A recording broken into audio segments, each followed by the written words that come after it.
السلام علیکم ورحمت الله وبرکاتو. قدرمنو، نن یقینا زه د تاسو څخه یو واجب سوال کوم چې تاسو نن یو د فلسطین کوچنی بیا شهید کړی دی کیا؟ نو تاسو به حیران یاست چې دا موږ ته څنګه سوال وشو. یقینا دا خبره بالکل ټیک ده. موږ مسلمانان چې یو هغه د خپل چې کوم د کور سودا وي خو ضرورتونه خو په هغه کې موږ د اسرائیل د کمپنیانو شان واخلو.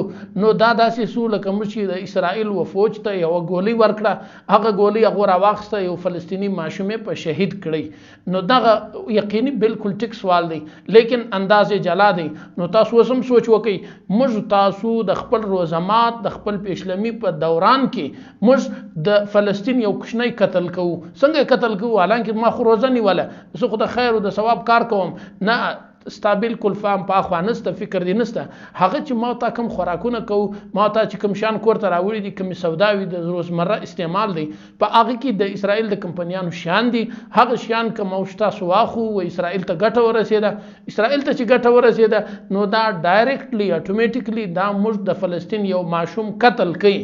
لہذا سوچ وکئ، فکر وکئ، غور وکئ.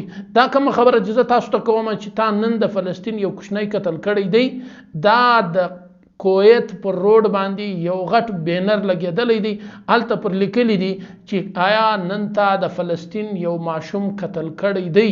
نو پر دې باندې غور فکر وکئ او د دې څخه ځان وساتئ.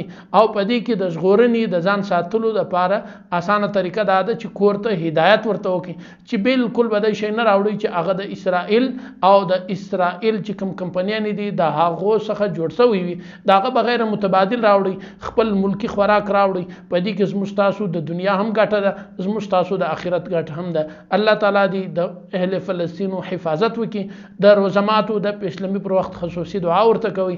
السلام علیکم ورحمت الله.